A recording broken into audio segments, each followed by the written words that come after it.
Então, vamos iniciar aqui mais uma live JQC. Boa noite, pessoal. Estou aqui já recebendo as ilustres presenças de vários convidados e eis que surge aqui no éter Sidney Togumi. E aí, Paulo, tudo bem? Tudo bem? Está me ouvindo bem? Sim, ouço bem, ouço bem. Ótimo. Das vezes passadas que eu fiz lives aqui, não foram poucas, várias vezes houve quedas. Não sei se meu Wi-Fi é barato demais, não sei o que está acontecendo, mas vamos na fé aqui. Vamos que vamos. Você está me ouvindo bem, já é um bom começo. Boa noite. Mas eu acho que também Fala. é muito por causa da quantidade de lives também. Outro dia eu tentei fazer e não consegui fazer. Exatamente. E aqui em casa também tem Netflix, tem de tudo. Para quem não conhece o Sidney Togumi, se é que alguém não conhece o Sidney Togumi no nosso métier aqui, é um dos nomes principais aí do Trail Run, que eu tenho uma certa dificuldade de distinguir essas nomenclaturas. Eu já vou começar te perguntando isso. Corrida de montanha, trail run, corrida de aventura, é tudo a mesma coisa? Como é que a gente distingue isso? Na verdade é o seguinte, né, Paulo? Na essência é a mesma coisa, né? A gente está em contato com a natureza, subindo uma montanha, descendo uma montanha, correndo ou andando, competindo, né? E de uma forma mais minimalista, na essência é tudo igual. Mas no âmbito competitivo, há diferenças, né? Entre corrida em trilha, entre corrida de montanha, entre o skyrunning. Então, o que muda é a forma da disputa e as regras que foram destinadas para cada uma dessas nomenclaturas. Por exemplo, corrida em trilha hoje, que é o que a gente está mais acostumado no Brasil, é onde a gente tem que ter uma certa autossuficiência, a gente usa a mochila para poder carregar água, comida, porque a gente vai levar 2, 3 horas para chegar no próximo posto de abastecimento. Eu posso usar os bastões, os trekking poles para me ajudar tanto na subida quanto nas descidas. Isso hoje cabe dentro de uma prova num campeonato mundial, por exemplo, de corrida em trilha. E a corrida em trilha também está classificada como as provas acima de 42 quilômetros. As provas de corrida de montanha, na sua regra, a gente não pode usar equipamento nenhum. Somente tênis, shorts e camiseta, e o resto fica tudo direcionado no suporte que a organização oferece para os atletas. O skyrunning é uma outra forma, é uma outra regra, uma outra característica onde o percurso tem um aclive, um declive muito mais acentuado, as trilhas são mais técnicas, enfim. Rapidamente é assim que é mais a forma da disputa, mas na essência é tudo igual. Eu achava que o skyrunning terminava com um salto de paraquedas ou alguma coisa assim. Não, tem uma prova que chama high flying, negócio assim, que tem muito na Europa, que é para a galera que corre e pratica paraglider, né? Tem uma distância X para você percorrer e o que você não consegue fazer voando com o paraglider, você tem que fazer correndo. Tem esse tipo de competição também. Sei. Bom, de qualquer maneira, você está aí numa seara que cada vez mais é ambicionada por pessoas, muita gente que começa a correr corridas urbanas no asfalto, estão caminhando para essa modalidade, porque, afinal de contas, você tem o plus gigantesco da vida outdoor, da natureza, da exploração de locais em geral que pessoas desconhecem. Embora ela possa fazer um circuito já feito alguma vez, a possibilidade de corrida em montanha é muito maior do que o cara que fica competindo na rua só numa cidade, por exemplo. Essa minha hipótese se verifica? Há um fluxo cada vez maior de pessoas fazendo isso? Sim, nos últimos 5, 7 anos aí aumentou bastante, né? A corrida de montanha, o trail, como ele é conhecido, ganhou muitos adeptos. Mas eu vou te falar assim, eu acho que nos últimos 2 anos essa curva ela está mais branda, né? Ela saiu de uma curva muito acentuada, agora ela está bem mais tranquila. Mas a gente imaginando que São Paulo, por exemplo, né, a gente consegue ter num mesmo domingo 3 provas de 10 quilômetros com 12 mil pessoas em cada uma, eu imagino que o potencial do trail crescer aqui no Brasil é gigantesco, né? E outra, você fazer a mesma trilha de dia e a mesma trilha durante a noite é totalmente diferente a experiência de você fazer em 2 dias diferentes. Um dia você vai pegar sol e um dia você vai pegar chuva, é totalmente diferente também a experiência, né? Então, eu acho que vamos dizer assim, uma das vantagens que a corrida de montanha tem é essa. E evidentemente que tem uma questão aí que barra um pouco uma adesão maior, que é o preço, né? A inscrição para provas de corrida de montanha, pela dificuldade logística, acaba sendo, às vezes, o dobro de uma prova em rua, além do todo o custo do traslado e tudo mais. Mas o cara também pode simplesmente ir para a montanha e ficar treinando, né? Nada impede do cara ter uma excelente qualidade de treino e de vida fazendo isso, né? A gente fazendo uma analogia com futebol, né? Para nós dois jogarmos futebol, a gente não precisa ir num estádio de futebol, a gente pode jogar no quintal de casa, né? Mas assim, na corrida de montanha tem essa diferença de valor, sim. Toda uma estrutura de um evento acaba sendo rateado por menos pessoas, por menos inscritos, né? Dificilmente vamos pegar a maior prova do trail mundial, que é o Ultra Trail do Mont Blanc. A gente tem 10 mil pessoas divididas em 5 provas, em dias diferentes, largadas diferentes. A principal prova, que é de 100 milhas, tem 2.500 pessoas, né? Então, assim, e a gente está falando do principal evento mundial dentro da modalidade. Dificilmente a gente vai colocar 2.000 pessoas numa mesma trilha com uma mesma largada. As provas de trail, elas esbarram no sentido de desenvolver o menor impacto ambiental possível também, né? Tem todas essas limitações ambientais que são impostas e com razão, porque afinal a gente está aí fazendo uma atividade dentro do ambiente natural da natureza, né? E dá para fazer uma analogia, por exemplo, com as maratonas fetiche do pessoal que corre rua. Por exemplo, Boston, que é a mais desejada, exige um índice técnico. Mont Blanc, 2.500 vagas, você falou, é pouca coisa para o número de interessados. Como é feito o filtro?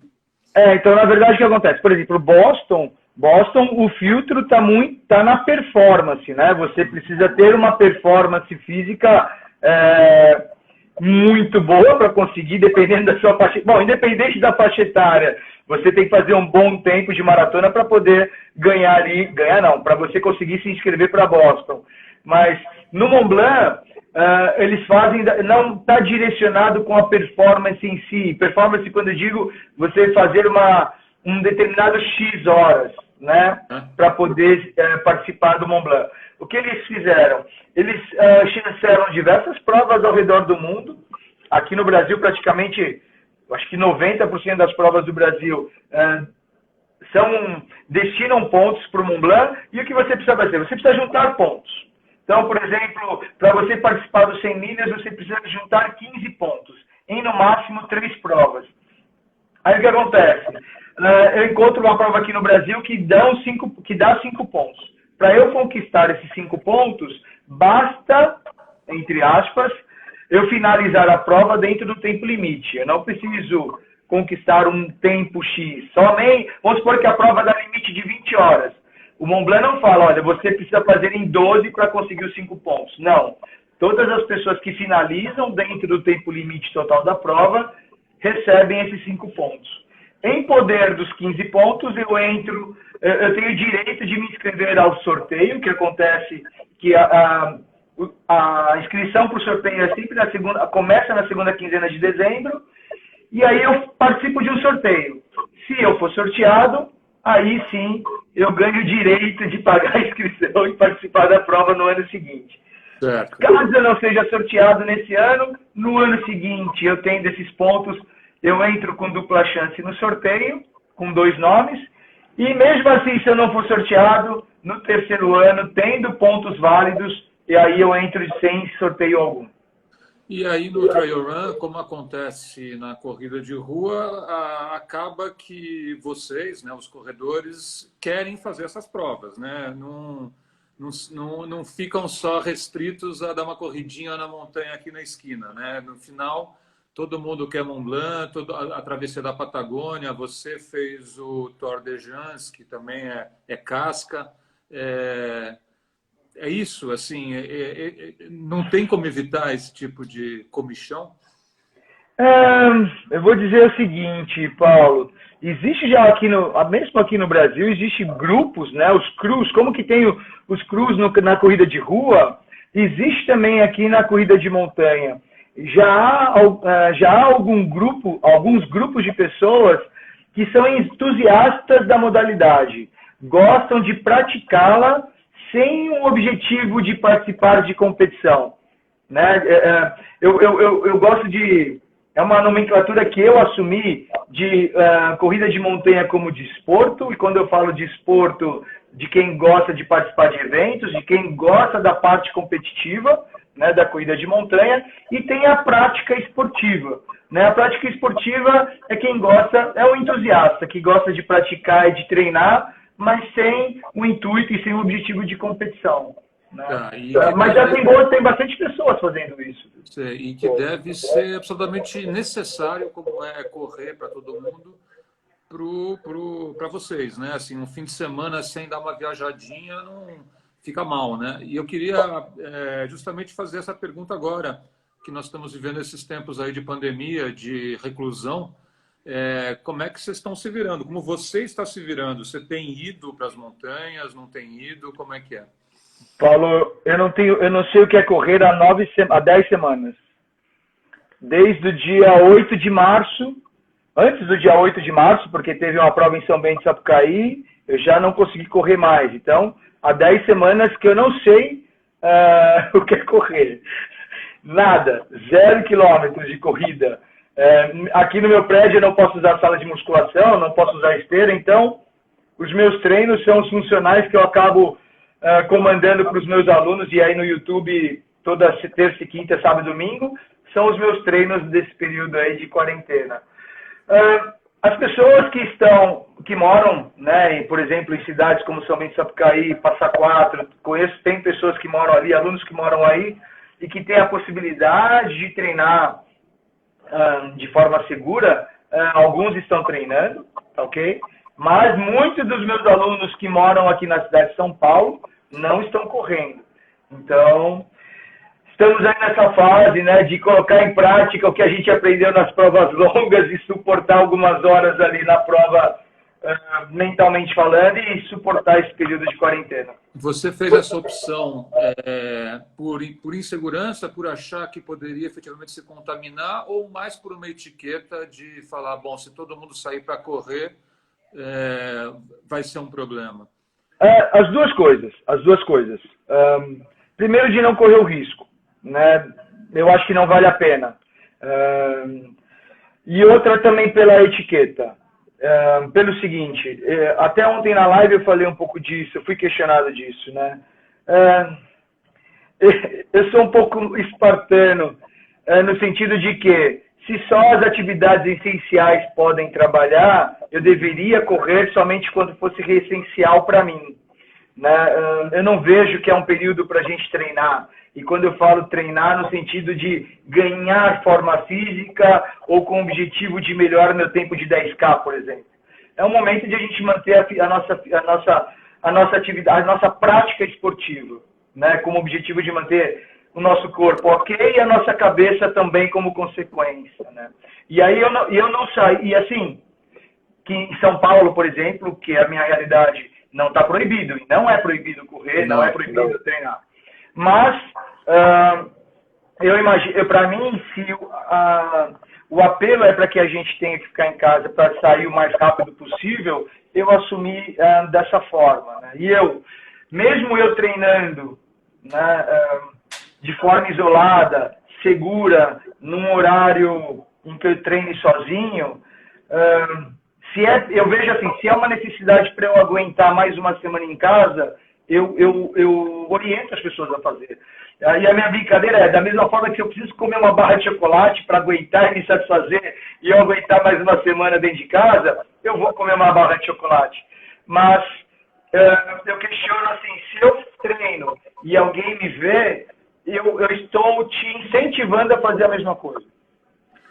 Para quem não sabe, o nível das provas que o Sidney pratica, uma das que o tornou razoavelmente famoso, porque até gerou um documentário, que é essa que a gente mencionou há pouco, do Tour de France, é uma prova de 330 quilômetros, né, que ele fez em 6 dias nos Alpes italianos. Nessas provas você dorme muito pouco, ele dormiu muito pouco, e o mental que você precisou ter ali nos momentos de muita dificuldade, nos momentos de chuva que você pegou, de pouco sono, esse mental te ajuda agora para não sair de casa? Ajuda. Sabe por quê? É assim, Paulo. Há momentos na prova, por exemplo, o quilômetro dos 150 para o 200 é os 50 quilômetros mais longo, porque ele é o mais técnico, a gente leva mais horas para cumprir.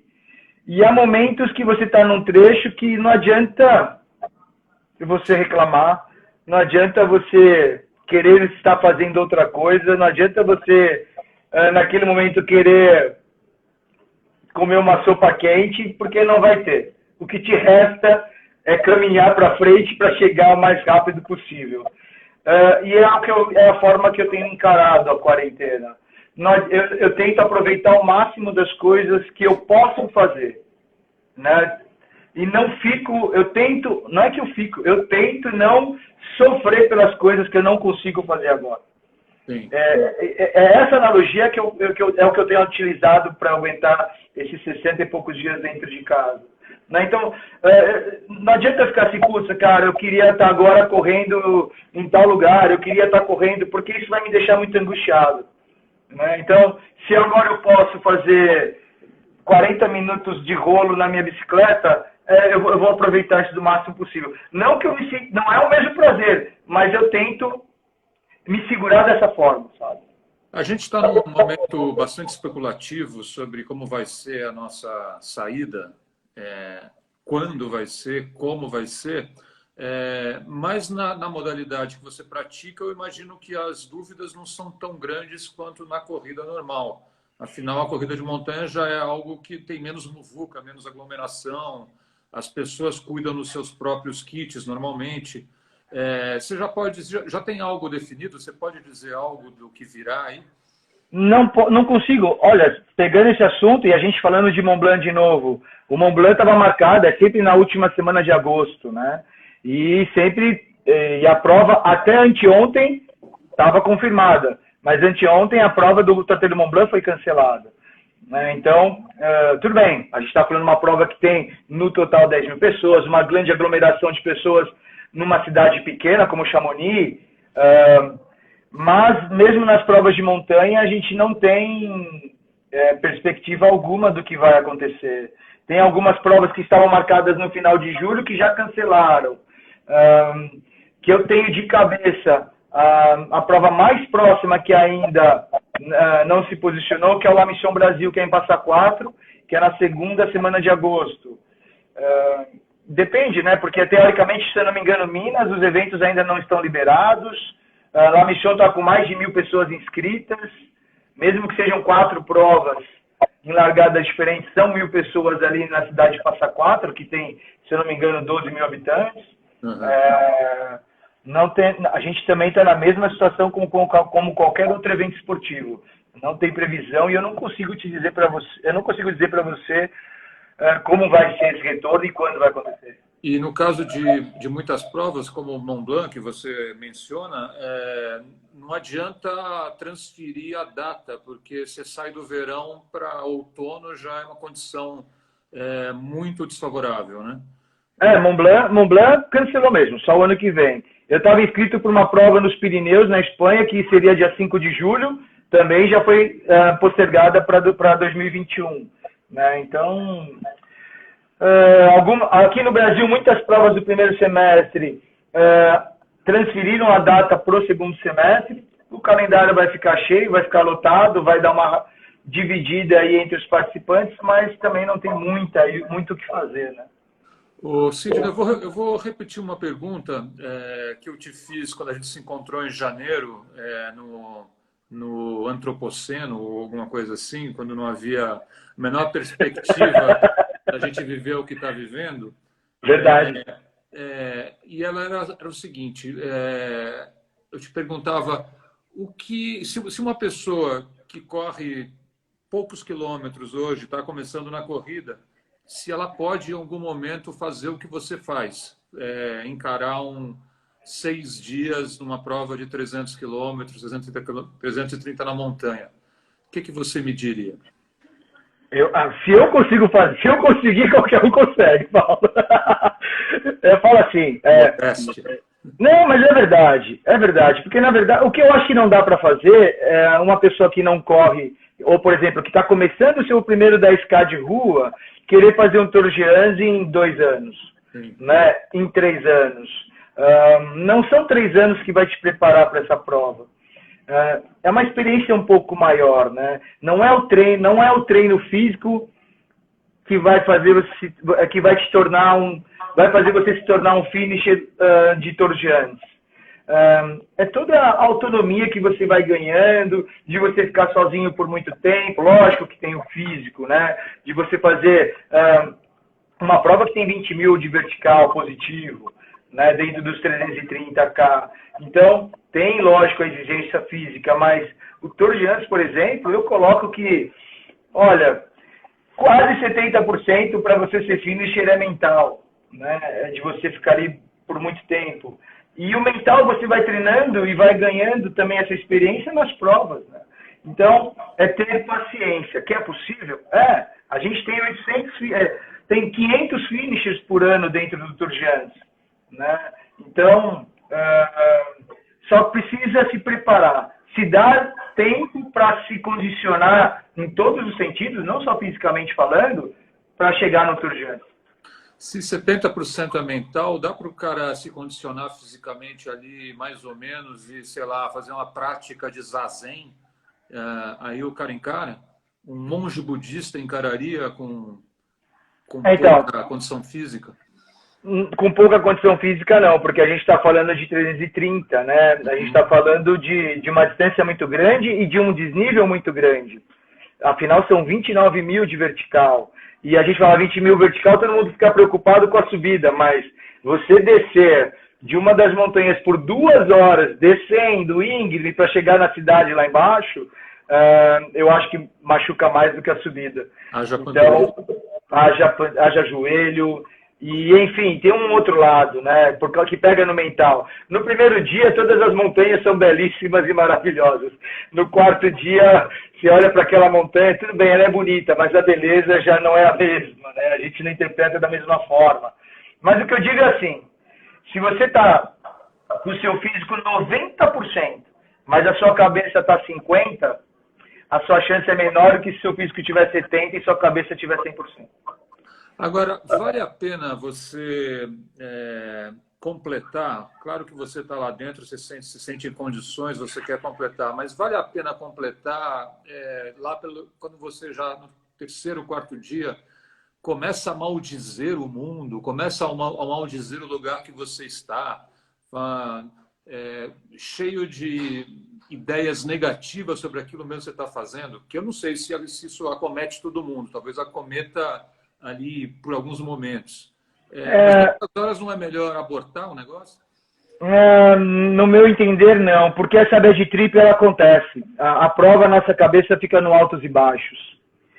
Se o problema for esse, se o problema é mental, chega um momento que realmente você está numa bad trip. Você está ali, cara, num down, que se alguém falar assim, cara, quer uma carona, não fala 3 vezes que você pega. Então, eu acho que ali é um dos desafios. Agora, se você está machucado, lesionado, e lesionado, quando eu digo lesionado seriamente, aí eu questiono se vale a pena você terminar. Mas Ok? então, um componente de prazer aí não entra nessa equação. Não. Participar de uma prova dessa. Eu falo que nós somos, eu não posso ser considerado louco porque eu me preparo, mas eu posso ser me considerado um pouco masoquista. Você mesmo me contou o que aconteceu, eu te perguntei o que aconteceu depois que você terminou a prova. Você disse que, eu não sei se foi por um mês ou um pouco mais de um mês, você não queria nem saber de correr, né? Não, queria saber de correr, não queria saber de montanha. Você não quer? Não quero. Eu já tive experiência. Em 2016 eu cheguei no Brasil do Tour de Andes. Na semana seguinte, ou 2 semanas depois, eu estive num evento em Passa Quatro, onde a gente subiu o Capim Amarelo, e eu estava ali com a Tully, que era um evento da Tully, eu fui ali para ajudar a galera. Eu fui, assim, eu estava de ressaca de montanha. Você falava, pô, você curtiu? Não curti. Não curti a montanha, porque eu já fiquei 1 semana sofrendo lá. Eu queria um pouco de sossego, né, de montanha. Eu voltei com ressaca mesmo. Você também teve um endurecimento dos seus dedos, não é isso? Você não conseguia movimentar muito bem eles. Os meus dedos do pé, em 2018, eu levei um certo tempo, aí umas 3, 4 semanas, para ter sensibilidade nas pontas dos pés novamente. É muito tempo, né? Pressionando ali o pé, circulação. Com tudo isso, esse masoquismo se renova. Assim, você não em nenhum momento se imagina abortando essa carreira que você está levando. Não, eu estava inscrito também para o TMB, para o Mont Blanc, só que esse ano eu estava inscrito por uma prova de 240 lá. Diferente do Tour de Andes, no Mont Blanc, esses 240 a gente é disputado em equipe. E na verdade, chama PTL a prova, Petit Trotte Léon. E o PTL nem é uma prova, eles nem consideram uma competição, eles consideram um desafio. Só que esse desafio tem que ser completado em equipes. E esse ano eu estava inscrito dentro de uma equipe entre eu, um americano e um francês. A gente montou uma equipe e a gente ia participar. Infelizmente, foi transferida para o ano que vem. Tá, a gente está aqui com algumas pessoas nos acompanhando. Rivelino Teixeira, Lacerdo Sebar, Depaca Veira, doutor Solano Gustavo, Marcelo Storari, muito obrigado a todos aí. Para fazer pergunta, é só tocar nesse quadradinho da pergunta. Chegou aqui uma do Rogério Dalla Costa, mas a pergunta não sei se eu entendo bem. O que você em correr na trilha como forma de distração? Acho que ele quis perguntar se dá para pensar nisso como forma de distração. Eu pensaria dessa maneira, mas você pensa diferente, né? Mas Paulo, se você perguntar para um pessoal, para os montanhistas, né, para a galera que faz trekking, que faz travessias acampando, eles questionam um pouco, como é que você passa num lugar tão bonito como esse olhando para o chão, né? Porque o corredor de montanha tem esse ímpeto de querer fazer aquele percurso de forma mais rápida. E aí a gente acaba olhando mais para o chão do que para a paisagem. É a forma que a gente tem de curtir aquele lugar. Mas, pegando esse gancho dele de distração, se você está treinando na montanha, o que você deve menos tentar fazer é não se distrair, tipo, olhar a paisagem. Se você vai olhar a paisagem, olha de canto de olho ou para um pouco, porque geralmente os acidentes, as torções acontecem quando a gente distrai. E aí você olha para ver aquela paisagem e pisa na pedra e torce o tornozelo e acontece o acidente, acontece uma lesão. Você já viveu algum tipo de acidente como esse? Várias vezes. E sempre ocorre quando você se distrai. Sabe quando você quer dar aquela relaxada na cabeça e olha para o lado? É aí que você cai, você tropeça, torce o tornozelo. Então, é uma distração você estar ali na montanha, correndo na montanha, mas você não pode se distrair tanto. É muito louco falar isso, mas... Agora, é ideal que você tenha uma certa autossuficiência, né? Que você possa resolver o teu problema ali e dar um jeito sozinho, porque se você precisar de alguém, pode ser ruim, né? É isso daí. Eu acho que uma das palavras mais importantes, se não a mais importante para quem quer fazer provas de montanha e principalmente as mais longas, é a autonomia. Né? Você precisa ter autonomia, porque o que deixa o trail perigoso, para mim, são os acidentes. Né? Diferente das provas de rua, onde o acesso é muito fácil, caso tenha alguma ocorrência, um carro chega em você muito rápido e te desloca de forma rápida para um hospital. Na trilha, não precisamos ir longe. Se eu estiver no pico, na Pedra Grande, lá em Atibaia, e acontecer algo comigo no meio do caminho, até eu ser socorrido, até eu chegar no lugar onde o acesso de um carro é possível e esse carro me levar para um hospital, o tempo é muito maior. Então, eu tenho que ter essa autonomia, né? Então, celular, ter localizador, né? Nós já tivemos alguns problemas aqui no Brasil de atletas que foram treinar e, infelizmente, vieram a óbito por acidentes. Então, assim, autonomia é muito importante, cara. E agora, você já vivenciou alguma situação em que o socorro, você precisou de socorro e não tinha quem te socorresse? Eu vivi, há 2 anos atrás, na Páscoa, eu e a Fabiana, minha namorada, a gente foi fazer a travessia da Serra Fina em um dia só. E no terço final ali da travessia, eu me desorientei. Eu me desorientei. Eu estava na trilha, estava no caminho, mas eu me desorientei. E o que era para durar 16 horas, durou 24 horas. Dali, eu estava no caminho certo, mas eu não acreditava. E aí eu fiquei praticamente umas 6, 7 horas no mesmo lugar, tentando encontrar o caminho certo, sendo que eu estava no caminho certo, e passamos um perrengue ali. A sorte é que eu estava ali de spot, acionei o spot, as pessoas souberam que eu estava bem. Aí, no momento, eu falei, vamos ter aposta nesse caminho, porque é aqui que o GPS está direcionando. Achei sinal de celular, e aí consegui entrar em contato com o Paulinho, que era quem ia fazer o nosso resgate no final da travessia.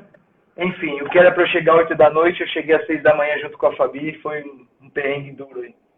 Você falou que o grande componente aí nas provas é o mental, mas tem um lado logístico também, né? Você tem que sacar um pouco de o que você vai precisar comer, né? Você não pode colocar muito peso na tua mochila. Isso é crítico também ou é mais não é tão importante? É muito importante você saber o que você precisa, né? Pelo seguinte, carregou peso a mais, você se desgastou de forma desnecessária. Levou comida de menos, pode faltar energia e isso te prejudicar para terminar a prova. É saber o que funciona para você. É essencial. Outra palavra que é muito importante para quem gosta dessas provas mais longas, né, Paulo? Autoconhecimento. Você saber o que te deixa irritado, o que te dá prazer, o que você gosta de comer, o que você não gosta de comer. Porque, independente se a prova vai durar 4 horas, 5 horas, 6 horas, se tem X montanha, se tem 2 montanhas ou se tem 3 montanhas, em 6 horas eu sei o que eu preciso comer. E isso eu preciso carregar. Então, é o papo que a gente começou. Eu sofri porque eu estou carregando muito peso. Mas se é isso que você determinou que você precisa, ok, vamos carregar peso. Né? Então, é difícil essa logística. Às vezes você fala assim, o gel de chocolate é o que funciona para mim. Naquela prova foi o que funcionou. Na próxima, se você levar só de chocolate e você colocou na boca e não desceu, tem que ter outras opções. Então, esse é um jogo de xadrez, você montar a sua mochila.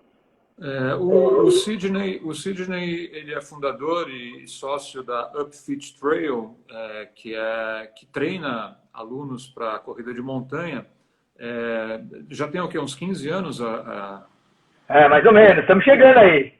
E eu queria, a partir da experiência com os teus alunos, saber qual é o principal erro que você vê neles e que os tira desse esporte ou dessa modalidade, e o que você tem visto de mais bacana como característica do cara evoluir? Olha, onde as pessoas, o que tira a pessoa do esporte, eu não tenho casos que a pessoa nunca mais quis fazer, mas eu tenho alguns casos que as pessoas tiveram que dar um break para voltar a ter prazer em praticar o esporte. E está envolvido muito numa progressão, quando eu digo progressão é de distância e de dificuldade de prova muito rápida, né? Onde existe uma exigência muito grande, física e mental. Então, faz uma progressão. Vou dizer muito rápido, por exemplo, alguém que faz um short triathlon e em um ano quer fazer um Ironman. É muito rápido e exige muito. E aí chega uma hora que cansa tanto o físico quanto o mental que o cara precisa dar um break. Isso eu já vi. Isso, às vezes, é decorrência onde a pessoa faz muitas provas longas numa mesma temporada. Porque a primeira é muito legal, me deu prazer, a segunda também, na quarta já está difícil de treinar, na quinta eu vou terminar porque eu estava inscrito e paguei. Chegou lá no final, eu já escutei de alunos falar assim, Togumi, cara, eu vou dar um tempo nos treinos porque não está rolando, não está legal. Isso eu tenho visto. Por exagero. Né? Pecaram pelo exagero. De ver coisas legais, tem a ver com isso também de pessoas que fizeram a primeira prova de montanha e já chegaram a fazer uns 100 quilômetros no Mont Blanc. Ser finisher do Mont Blanc, que é a principal prova. Para mim, como treinador, é uma satisfação muito grande, né? Porque nesse caminho a pessoa ganhou autonomia, aprendeu a ficar sozinha, aprendeu a se virar, enfim, para poder conquistar ali o jaleco, por exemplo, do Tatuí do Mont Blanc.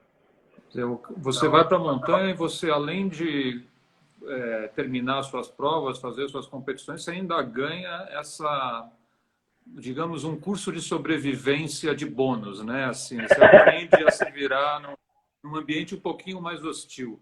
Você precisa. Wild, né? Togumi, você começou no esporte na natação, né? Foi, como moleque. O que a natação te deu, efetivamente, que você usa hoje? A natação, eu não fui um atleta de natação, né? Eu vim da natação porque aquela natação para a gente não morrer afogado, que os nossos pais, né, tem que aprender a nadar para poder não morrer, ficar mais tranquilo quando vai à praia, quando vai à piscina, mas a natação em si não tem uma coisa que me direcionou muito. Em consequência da natação, e aí aprender a pedalar e depois gostar de correr, me levou para o triatlon. Eu acho que o treino, para quem gosta de treinar, eu acho que uma das primeiras coisas que a gente aprende a ter é paciência. Né? Porque quem não tem paciência não consegue fazer a mesma coisa por muito tempo. Até porque você tinha que ter paciência para enfrentar as friacas de acordar cedinho e ir para a água, né? Ir para a água. Eu brinco que a piscina parecia que era energia solar, que quando estava frio ela estava gelada e quando estava calor a piscina estava quente. Né? Então, eu acho que primeiro a paciência. Né? Se a gente tiver que treinar, se tivesse um campeonato mundial de polichinelo, ficar uma hora fazendo polichinelo, é paciência. Contar azulejo ali, dando voltas na piscina, nadar 3.000, 5.000 na piscina, precisa de paciência em primeiro lugar. Se não tiver paciência, a gente não faz nada. Você sabe que eu sou um péssimo nadador, mas eu evoluí agora tardiamente, já no outono aí da minha vida, e hoje eu já acho que encaro umas distâncias um pouco mais ousadas do que eu achava antes. Mas em alguns momentos, quando eu via a piscina olímpica de 50 metros ali do CPUSP, eu falava, eu não vou conseguir atravessar isso aí. E cheguei a panicar uma vez, assim, parar no meio, assim, bastante com a respiração bastante alterada. Evidentemente, eu não estava tendo essa paciência de olhar para o ladrilho e pensar que, enfim, vamos aí, né? É só esvaziar um pouco a mente. Já te ocorreu isso, por exemplo, correndo? 2018 no Tour de Andes. 2018 no Tour de Andes. Acho que eu estava chegando com 30 horas de prova. eu tive uma pane no sentido de que eu não queria mais. Eu lembro que eu estava olhando para a montanha e a chave virou e eu falei, mas não tá legal. Não tá legal, tá chato e eu não quero mais estar aqui. E ali a minha primeira reação foi buscar alguns exercícios que a Vânia me ensinou, a Vânia psicóloga, a Vânia Sierra, que ela me ajuda muito a trazer de volta, né? Você viaja e precisa se concentrar, voltar para a prova. Você se motivar, se automotivar, e nada funcionava, Paulo, nada funcionava. Veio um momento de irritação muito grande por eu não conseguir, irritado comigo. Aí depois veio um momento de culpa, porque a prova tem 3.000 inscritos no sorteio, são 800 sorteados, eu tinha sido sorteado e eu não estava curtindo de estar lá, então eu tive culpa. Até o ponto que eu peguei meu celular e liguei para a Fabi e desabafei com ela. E aí logo em seguida de ter falado com a Fabi, me veio um start, vou ligar para a Vânia. Liguei para a Vânia, Vânia me ajuda também, porque eu não estou conseguindo, minha cabeça não tá boa. Eu tentei de tudo e não consegui voltar. Enfim, desliguei o telefone, ali era o momento que eu não podia parar, eu estava no meio do nada, e eu falei, eu tenho que chegar no próximo posto de controle. Cheguei, dormi 1 hora, e aí, depois dessa 1 hora dormindo, eu comi e falei, vou tentar chegar no próximo. E aí passou. Aí consegui terminar a prova. E isso não foi ocasionado por uma situação climática aguda, uma hipotermia, uma situação de dor. Foi mesmo cansaço mental. Para mim, a minha explicação é que é um cansaço mental, mas não o cansaço mental da prova. Não foi a prova que exigiu mentalmente até aquele ponto para eu ter essa pane. Na verdade, eu cheguei lá, lógico que teve, nessas 30 horas foram difíceis, mas o balde já chegou um pouco cheio do nosso cotidiano daqui, né, da nossa vida normal, e que não deu para esvaziar o balde antes de chegar e de largar a prova. Então, eu tinha pouco espaço no meu balde e ele já transbordou muito cedo. É a explicação que eu dou. André 8182 te pergunta, qual momento foi mais punk no Tour de France? Você fez 2 vezes, pode escolher o momento mais punk aí da história. Esse que eu acabei de falar. Esse para mim foi muito difícil. E aí é muito engraçado, porque eu liguei para a Vânia 24 horas depois eu liguei para ela. Porque eu fiquei de ligar para ela porque ela queria saber como é que eu estava. E aí ela falou, Togumi, você a sua voz está diferente agora. Você chegou quase a ter um surto mental ali naquele momento. Dani Stu diz que autoconhecimento, disse tudo. É isso aí. Quando eu te conheci, Togumi, não faz tanto tempo assim, acho que a gente pode citar a marca aqui, foi num evento da Roca One, que a gente fez uma corridinha ali entre a Velocitar e o Villa Lobos. Sim. A gente calçando aquela bota espacial de efeito marshmallow. Eu queria te perguntar, no trail, o tênis é crítico? É muito importante? Mais do que na rua? Eu acho que é tão importante quanto na rua. É que tem um componente a mais nos tênis de trail, que é o grip. Sim. Né? Eu já me dei mal por isso. Ele tem esse fator a mais dentro no calçado de trail, que é o grip. O grip, para quem não... É o quanto o tênis agarra no piso, né? Porque se você vai com tênis de rua, por exemplo, numa lama, você não consegue subir porque escorrega muito. Você precisa dos cravos para conseguir progredir. Então, ter um tênis com um bom grip não é nem de extrema importância. Sem isso você não consegue fazer. Mas aí basta ter o grip. Aí a escolha do tênis vai de acordo com o freguês. Conforto pessoal. Tá. Conforto pessoal. Tem gente que gosta dos tênis mais maleáveis. Eu, particularmente, gosto dos tênis mais rígidos, né? Porque os meus tornozelos não são bons, então eu preciso de uma rigidez no tênis para que eu me sinta mais seguro. Aí é uma questão muito pessoal, mas o grip é muito importante.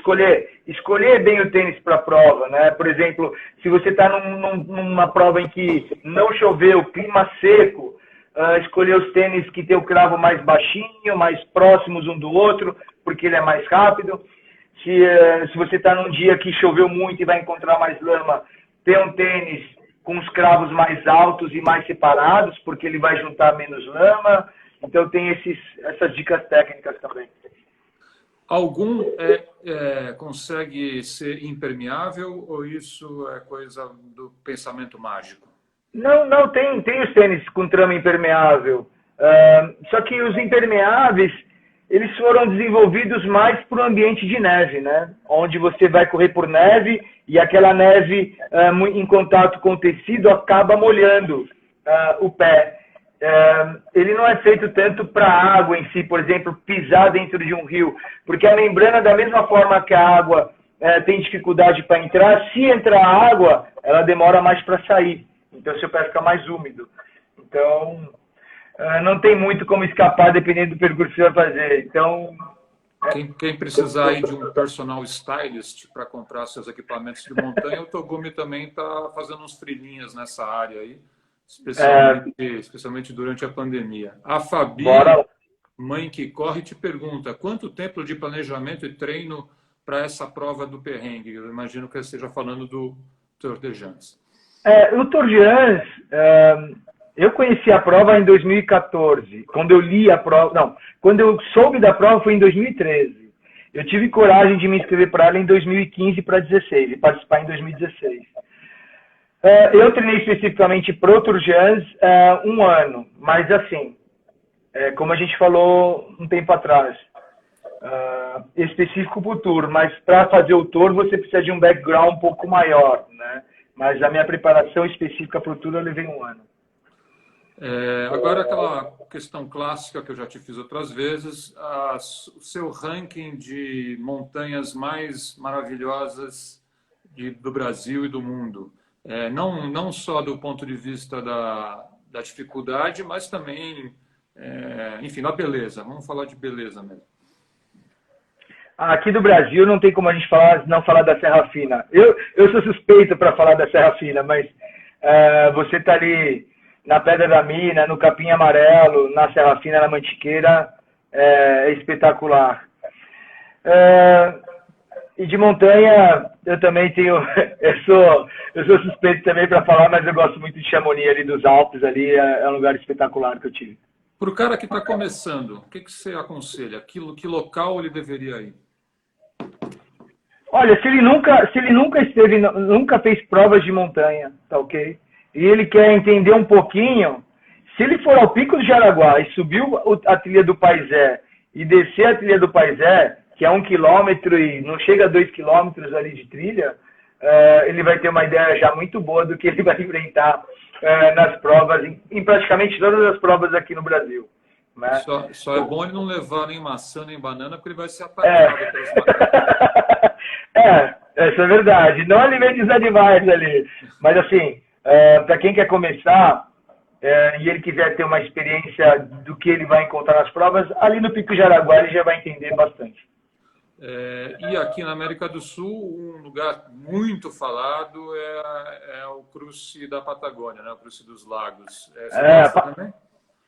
Patagônia, São Martín de los Andes, onde tem o Patagonia Run, é um lugar espetacular. As provas aqui na América do Sul, o nosso câmbio ainda favorece, né, para a gente viajar para a Argentina.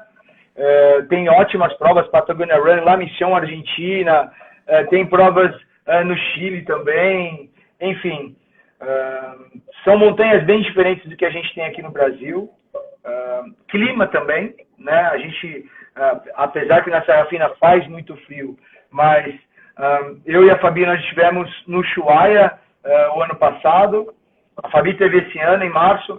É um frio diferente, neve que a gente não tem aqui no Brasil. Então, muito pertinho aqui, a gente consegue ter uma experiência bem diferente. Toda montanha que a gente faz caminhada, escalaminhada, dá para correr? Ou tem uns lugares que é melhor não pensar nisso? Não, tem lugar que vai fazer você andar. E você pode andar a 20 minutos por quilômetro e pode ser que você seja o mais rápido. Isso é uma coisa que a galera da rua, que faz corrida de rua e quando vai migrar para a montanha sofre um pouco, né? Porque ele vai pensar em pace. De repente ele está numa subida, mesmo aqui na trilha do Paisé que nós falamos, que eu consegui zerar ali do estacionamento até a escadaria, porque ali na escada, ali próximo ao Mirante não dá para correr, eu acho que eu consegui zerar, não deu 10 vezes, né? Em todas as vezes que eu fui treinar lá. Sempre tem uma hora que dá uma afogada e faz eu colocar a mão no joelho e caminhar um pouco. Mas tem algum local que é melhor não correr em momento nenhum? Eu estou fazendo essa pergunta e pensando num lugar que eu fui ano passado, que talvez você conheça, que é um parque nacional muito famoso no Chile, que é de Torres del Paine. Sim. Sul do Chile, belíssimo, mas tem uma hora lá que você caminha sobre pedra por muito tempo. Não deve ser o melhor local, embora muita gente corra. Não vai, há pontos que não vale a pena. Ou se a gente for pensar de uma forma mais simples, acima de 17%, se você tiver uma inclinação mais ou menos acima de 17%, 18%, não vale a pena você correr. Tá, isso corresponde que às ladeiras das Perdizes, por exemplo, Ouro Preto, coisa assim? Olha... Não é tanto. Não é tanto, mas... Deixa eu ver. Não vou conseguir te dar um exemplo aqui agora. Mas porque, assim, o que acontece é que o ganho de velocidade que você tem, o desgaste que você tem, o custo-benefício não vale a pena. Renato Turtle te pergunta, Sensei Togumi, o que hoje você teria feito de diferente no Tour de Jans? Que eu faria de diferente? É. Eu sempre gosto de voltar para as provas para eu performar melhor, né? Eu gosto de me testar, por isso que eu não ligo de repetir prova. Se eu gosto da prova, eu gosto de ficar me testando. Por isso que eu voltei para o Tour de Jans. A primeira vez, você paga o pedágio de entender como que é, e a segunda vez você tenta ir melhor. No Tour de Jans eu ainda tentaria ir com a mochila um pouco mais leve. E administrar melhor. O problema das provas longas é que durante um período muito grande distribuído dentro da prova, aonde você teria condições de trotar pelo menos, e você acaba não trotando. Por conforto. Sabe, tipo, entre aspas, preguiça, eu não quero cansar agora. Eu acho que hoje eu conseguiria arriscar mais, em correr um pouco mais. Né? O meu sonho no Tour de Jans, se eu pudesse usar uma vara de mágica e realizar um desejo, era terminar o Tour de Jans na sexta-feira e não no sábado. Quando um aluno teu vai correr pela primeira vez uma certa montanha, uma prova, você determina para ele os locais ideais em que ele deve trotar, não correr, andar, ou isso varia de pessoa para pessoa? Não, a orientação que eu dou para eles é o seguinte, sempre que você tiver condições de correr, corra. Sempre. E é difícil isso. E eu não digo, por exemplo, vamos pegar uma prova longa de 50K.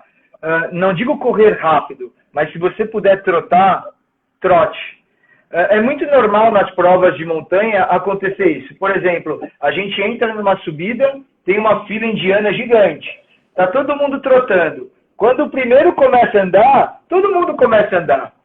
Sendo que eu tenho condições de correr, mas como todo mundo andou, eu tenho desculpa de andar também. E aí eu começo a andar, e eu começo a fazer a prova do outro. Faça a sua prova. Então, se eu tenho condições de trotar, nem que seja para passar só 2 vezes, 2 atletas que estão na minha frente e depois ter que andar, que eu faça isso. Essa é a orientação que eu dou. Não tem como eu determinar onde correr, aonde andar. Né? Mas o que eu estimulo sempre os meus alunos se tem possibilidade de correr, corra. Tem alguma montanha aqui no Brasil que você tem que passar por ela quase como um ritual de batismo? Digamos assim, se o cara não fez em um ano, não foi para a Serra Fina, um cara não pode se dizer corredor de montanha. Tem algo assim? Não pode se dizer corredor de montanha, não, mas eu acho que todo corredor de montanha precisa conhecer a Serra Fina. Com o detalhe de não começar em Marmelópolis, né? Porque aí aquela sopa de marmelo ali, o cara não sai do lugar, né? Vai sair na Toca do Lobo ali, ou no mínimo chegar ali no Capim Amarelo, que a subida já é bem difícil, e quando você chega ali no Quartzito e que você vê a crista que te leva ao Capim Amarelo, é uma das vistas mais bonitas da Serra Fina. Eu tenho um muito bom amigo que mora em Gonçalves e a vida dele é ser aventureiro, que é o Guilherme Cavallari. Ele pedalou na Mongólia o ano passado. Então, e ele fez um filme pedalando ali na Serra Fina. Deve ser um pouco mais difícil, né? Ali é muito difícil, cara. Eu acho que ele pedalou pouco por ali. Ele empurrou bastante. Mas teve vários momentos de pedalada. Complicado. Né? Eu acho que ali, aqui no Brasil, todo mundo deveria ganhar um voucher quando nasce para poder desfrutar um dia da Serra Fina. Estamos chegando no final, Togumi. Faltam só 4 minutos aqui para o Instagram decidir que a gente para. Podemos renovar a licença, mas acho que já está de bom tamanho. Eu queria te fazer uma última pergunta, que é a seguinte, já agradecendo todas as pessoas que entraram aqui, eu não citei o nome delas, me desculpem, mas tem uma cara aqui, Tadeu Guglielmo, o maraturista, Santos Johnny e por aí vai. Eu estava redigindo o meu segundo podcast dos Jornalistas que Correm e decidi recuperar um material que eu fiz no Japão. Eu fui para lá em 2013, na época eu trabalhava com uma revista da Editora Abril chamada Viagem e Turismo, que também tinha uma ligação com a Runners. E eu queria achar o Murakami lá, né? Mas a agente literária dele já na Inglaterra já disse, o cara não vai te atender, imagina como ele é ocupado. E aí, uma vez no Japão, eu fiz o que dava para fazer. Não o achei, mas persegui alguns locais citados por ele. Hoje, lendo o famoso livro dele, né, que está aqui, Do que Falo, quando eu falo de corrida, ele fala que a corrida que permitiu a ele ser romancista. A corrida deu a ele persistência e concentração. Eu te pergunto, o que a corrida te permitiu ser? Olha, eu gosto muito, eu sou um cara que eu gosto muito de me testar, e isso é o que me move. Apesar de eu sou competitivo, mas a corrida me proporcionou eu me conhecer cada vez mais, entender como é que o Togumi funciona nas diversas situações e me proporcionou um pouco disso que a gente está fazendo essa live. E essa experiência que eu adquiri para mim, e aos poucos eu consegui, de certa forma, propagar para outras pessoas, né? No caso dos meus alunos ou aqui nas lives, de alguma forma colaborar. Em termos de concentração, cara, é muito engraçado, porque eu sou muito... quando eu estou competindo, eu tenho um comportamento e fora da prova eu sou totalmente o contrário. Eu não consigo transferir de um lado para o outro. Eu também termino o podcast dizendo que é muito mais fácil completar maratonas. Eu completei 9, não é uma marca assim tão respeitável, mas é muito mais fácil completar maratonas do que escrever romances, que eu nem cheguei a rascunhar nenhum ponto. É isso, eu tenho concentração para terminar uma prova de 6 dias, mas eu tenho, às vezes, dificuldade para concentrar 40 minutos. A gente tem que achar aí um caminho, né? Transformar essa energia aí em poder criativo, talvez. Um não ajuda o outro, mas um também não atrapalha o outro. Aí, ok. 1 minuto e 7 segundos, 6 segundos. Teus alunos, você conseguiu preservá-los nessa quarentena? Como é que você fez? A gente... Assim, boa parte, acho que 90% dos nossos alunos continuam treinando, assim, estão conosco. Com essas aulas online de condicionamento físico geral, que eu venho comandando dentro do YouTube, todos estão fisicamente ativos. A grande maioria está fisicamente ativa. 37 segundos para suas considerações finais, Cid Togumi. Pô, Paulo, 37 segundos para te agradecer. Pô, obrigado pelo convite. Sempre é bom trocar essas ideias e eu tenho que te agradecer pela oportunidade de falar um pouco de trail para um público que talvez não esteja tão acostumado com o trail, né? Então, de certa forma, a gente está promovendo esse esporte que é tão legal. Eu que te agradeço, muito obrigado, boa sorte, que saiamos das tocas quando der e logo. É isso aí, o café por minha conta na saída.